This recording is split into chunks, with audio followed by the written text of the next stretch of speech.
Mic on, crown on, Queenie in the zone. Lights, camera, action, this is my throne. Talking hits, film flicks, and real life too.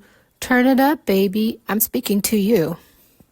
Thank you guys so much for tuning back into the Queenie Biz podcast. It's your girl Queenie, and on today's episode, I am doing a part two of Weeping Bones, the movie I was reviewing last week that I stumbled across on TikTok. So hopefully you're able to watch or listen to that episode either on Spotify or also on YouTube, because that episode on YouTube will be dropping tomorrow. So if you want to see the video version, feel free to check it out on YouTube under Queen Divas Podcast. And I have, I think, two or three video version episodes on YouTube. And also, you could check me out on Instagram at Queen Divas Podcast and also on Spotify or wherever you may be listening to this episode at. Welcome back to this episode, like I mentioned. On the previous episode, I was just giving you guys a lot of the backstory of Bella. In the beginning, we saw that she was killed by Jack because he was seeking revenge from her parents. Her dad was a detective, Paul, and her mom, Evelyn, is a coroner. And they both were able to put Jack away for a very long time, so he escaped prison and he's out for revenge. And he ends up kidnapping Bella and torturing her. And if you did see the video on TikTok, then you know that Bella had cut her tongue off, and then he unalived her by the chainsaw method. So in the beginning, she had a very long and torturous death, and the fact that that is exactly how the movie started so soon, I was not expecting it, but it made it more interesting.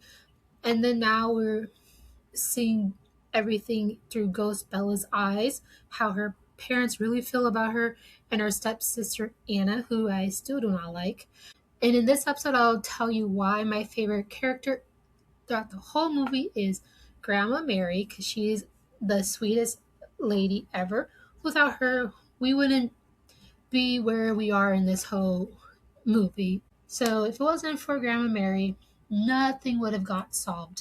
In a way, she should be the detective. But we get back, and I left off on Bella is learning more about her family, like I mentioned, and her parents find a Jane Doe. Ghost Bella finds out that one, her mom, she doesn't remember where she found this bracelet from. Like, she's seen it, she just can't place where she's seen it. And two, her mom cares way more about this Jane Doe finding a killer than she does her own daughter, who her and her dad think is being rebellious. And she did overhear them prior to her being dead that she's pretty much like an embarrassment to the family, even though she is their biological daughter who wasn't at her stepsister's piano competition, and apparently everybody but Grandma Mary doesn't care. They just assume she's being a rebellious teenager. So that's where we are. Glad we're caught up. And then on this episode, I'll follow up the remainder part of the movie. It's a really good movie, I should say. It's just all messed up. In the end, I will give you what I thought about the movie and whatnot. So before I get into the movie, I do want to say my birthday was amazing. I enjoyed it. I spent time with my family and a couple of my friends. They treated me for dinner like on that this past Saturday. So we went to this restaurant called Katz's, and if you've never heard of that restaurant before, it's a 24/7 deli style restaurant. So they sell a bunch of American sandwiches, salads, hamburgers, chicken wings, so a lot of random stuff. But they're really main for their sandwiches. And every time I go there, I try to get a different sandwich because I never know which one I will like more. This time I ordered a meatloaf sub, It was actually a lot different than the meatloaf I normally eat. Instead of it having the ketchup sauce, it had like the gray sauce. I don't really know what kind of seasoning it was. It was not bad. It was very different. Would I order it again? That's a really good question because I probably will order something extremely different because I do want to, like, when I go there, I would love to keep trying different things on the menu.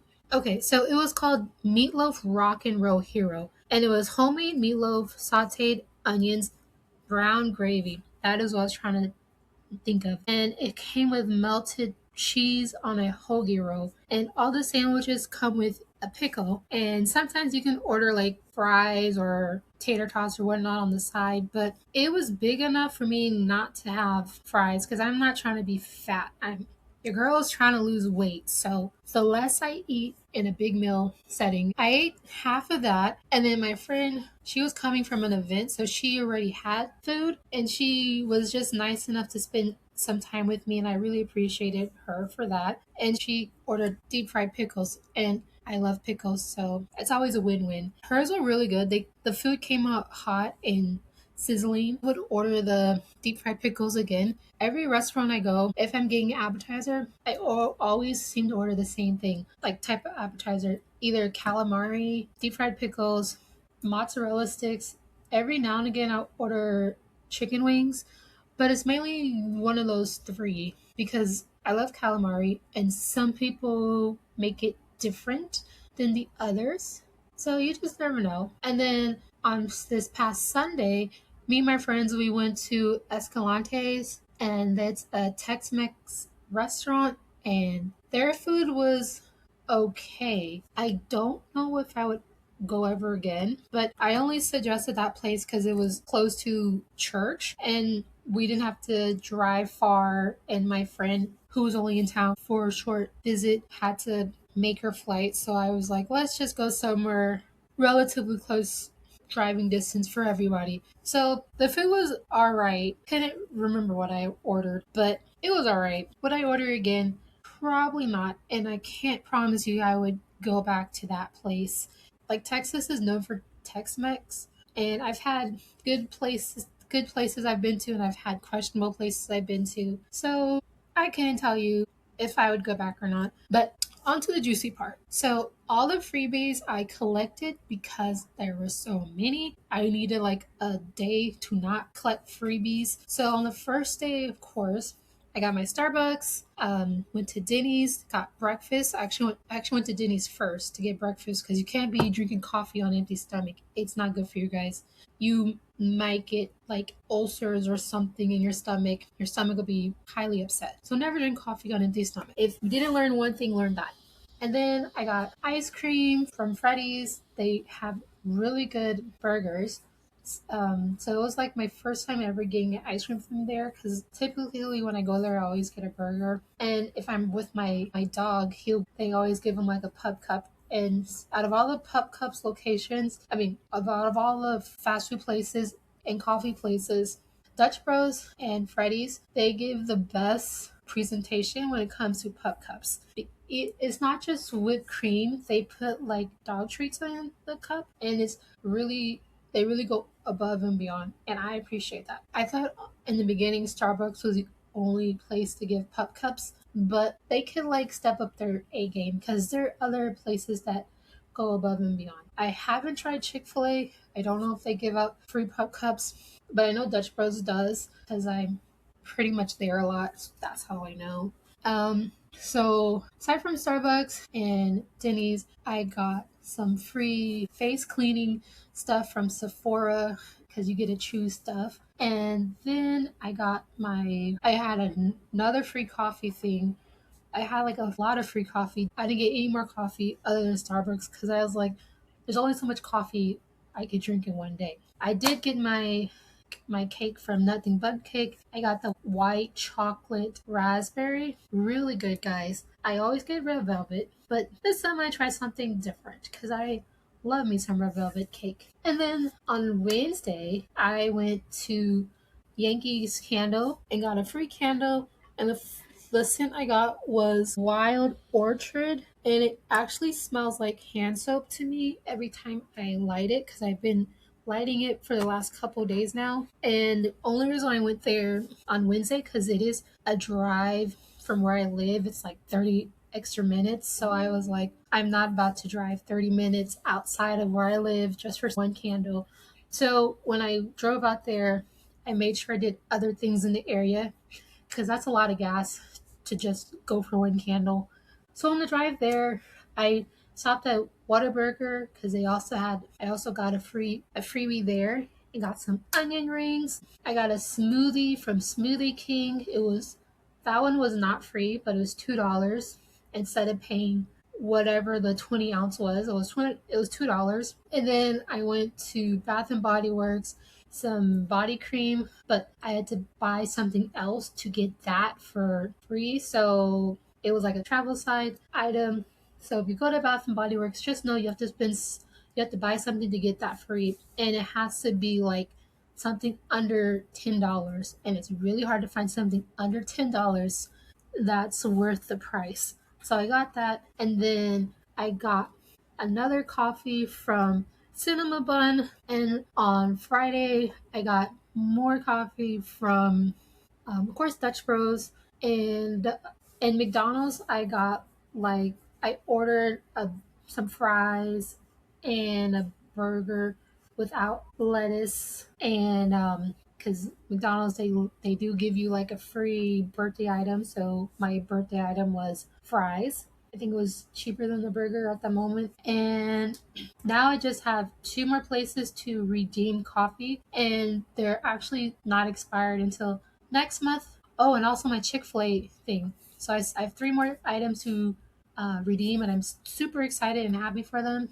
And I'm enjoying redeeming free birthday items. So let me know in the comments which ones you guys have redeemed before. And if you need a list of items, an app, or a website to find out what to get on your birthday, I could definitely put it in the show notes so everybody is aware, because when I downloaded this app, there were more items that I didn't know of existed, and that's how I found out more things were out there. So, thank you for listening to what I got on my birthday, all the freebies, and back to the rest of this episode. All right, so we haven't even reached the biggest plot twist yet. Everything starts unraveling. The DNA results come back. Grandma Mary becomes the only person fighting for Bella. Anna's lies finally start falling apart. Jack confesses. And I'm going to tell y'all why I couldn't completely forgive Bella's parents, even after they finally realized the truth. So grab your coffee again, because we still have a lot to impact. So, welcome back, everybody. Now, if you made it this far, I already know one thing. You're probably just as irritated as I was. Because at this point, I wasn't asking who killed Bella, I was asking who was ever in her corner. And the sad answer is almost nobody. Grandma Mary was Bella's safe place. The only person, and I mean the only person, who never stopped believing in Bella. That was Grandma Mary. Can we take a second to appreciate this amazing woman?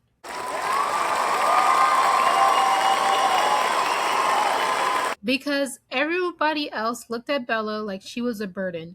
Grandma looked at Bella like she was family. She even remembered how Bella used to come visit, how Bella would bring dinner to her mom when she worked late, how Bella massaged her dad's shoulder when he was hurting. She remembered Bella. Everybody else remembered Anna. That's the difference. The more flashbacks we got, the angrier I became, because every single one followed the same formula. Anna lies, Bella gets blamed, Bella cries, her parents never ask questions, and the cycle repeats. Anna pours hot coffee on Bella, Bella gets burned, who gets confronted? Anna. Bella gets slapped, Anna lies about a stolen phone, Bella gets accused, Anna locks Bella in the bathroom, Bella escapes, Anna pretends Bella attacked her. Guess who gets blamed? Bella. Again and again and again and again. At some point, you're choosing not to see it. And this is where I stopped giving Bella's parents any excuses. Because one lied, okay. Maybe two lies, you just missed it. But years of this, no. At some point, you're choosing not to see what's right in front of your face. Bella wasn't invisible. Her parents made her invisible. That's the difference. Eventually, the investigators finally run a DNA test. Facial recognition comes back. It matches Bella. The DNA confirms it. That Jane Doe was Bella all along. And y'all, I wish I could tell you her parents immediately believed it. They didn't. They still argued. They still doubted it. I was sitting here yelling, what more do y'all need? The bracelet, the phone, the DNA, the scar, the facial recognition? How much more evidence do you need to hit you in your face before you accept reality? Anna finally slips. Now, this.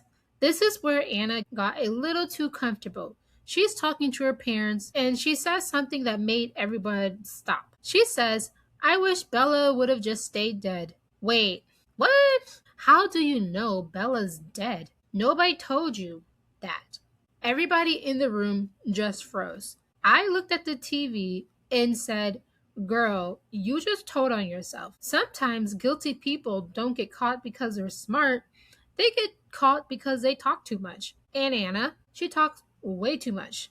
The truth finally does eventually come out. We have security cameras showing Anna meeting Bella. Phone records showed Anna called Bella. Jack ended up confessing. And then the truth hit everybody. Anna paid Jack over $100,000 to kill Bella. $100,000, y'all. All because she couldn't stand sharing her parents. And here's the part that gave me chills.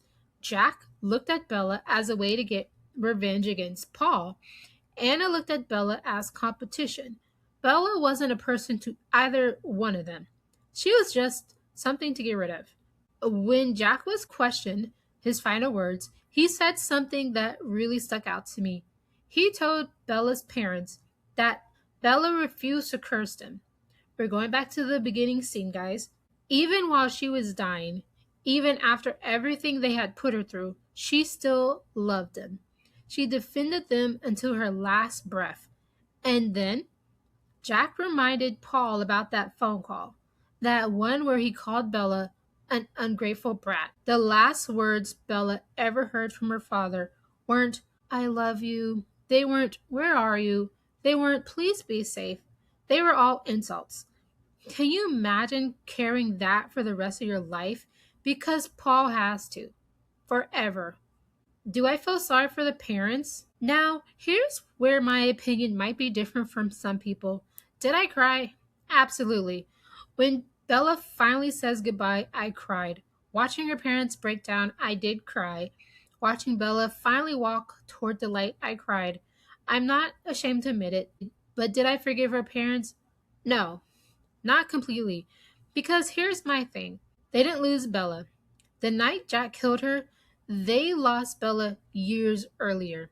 Every time they ignored her, every time they believed Anna over her, every time they told her she wasn't wanted, every time they wished she was never been born, that's when they lost her. Jack took Bella's life. Her parents broke her heart long before that. Anna needed help years ago, guys. So let's talk about Anna for a second. Anna absolutely deserves to go to prison. No question. But I'm also sitting here wondering, where were the adults? This girl was clearly crying out for help. She was manipulative, obsessive, jealous. She wanted Bella gone from the minute Bella came home. Nobody thought maybe this child needs therapy. Instead, they rewarded her behavior. They believed every lie she told, and in the end, everybody paid for it. And Jack, that man was absolutely insane. He honestly reminded me of the Joker from Batman. Always laughing, always smiling, completely unpredictable. His acting, fantastic. His character, completely unhinged. I believed every second of it. That's how you know an actor did their job. So, my final thoughts. What did I think of Weeping Bones? Honestly, I thought it was really good. Did it have plot holes? Absolutely. I still wanted more about Bella's 11 years that she was missing. I wanted to know where she had been, who took her, how did she survive. There were definitely moments when the acting was over the top, and don't even get me started on those beach reporters. I still don't know what they were doing, but despite all of that, Bella carried this movie. I loved her character. She was kind, loyal, forgiving, even when the people who should have loved her the most didn't deserve it. Bella deserved a family that fought for her. Instead, she spent the entire movie hoping someone would finally choose her. And that's why I couldn't stop thinking about this movie after it ended. So I'm giving Weeping Bones an 8.5 out of 10. Not because it's perfect, but because Bella's story hit me emotionally. This wasn't just a horror movie, it was a reminder that emotional neglect can leave wounds just as deep as physical ones. And sometimes the people who need protecting the most are the ones hiding in plain sight. All right, my beautiful people, that's my review on Weeping Bones. Now I want to hear from you. If you've seen this movie, let me know in the comments. Were you Team Bella like I was, or did you see things differently? And here's another question. Did Bella's parents deserve forgiveness by the end, or was it simply too late? I have a feeling you're going to have some interesting conversations about this one. If you enjoyed this episode, please don't forget to follow the Queen Diva podcast on Spotify, YouTube, and wherever you get your podcasts. If you're watching on YouTube, hit the like button, subscribe, and ring that notification bell so you never miss a new review. Until next time, remember this: a family isn't defined by blood, it's defined by who chooses to love you when it matters most. Be kind to one another, tell the people you love them, and I'll catch you in the next episode. Bye, everyone. Ayo, crown still glowing as I dip out slow. Queenie dropped heat, now you already know. Keep your head high, let the world hear you speak. I'm back next time, same vibe next week. So stream that, dream that, keep it lit. You been rockin' with a queen, every word on beat. Till next time, stay loud, stay fly. Queenie out. Now let that beat ride.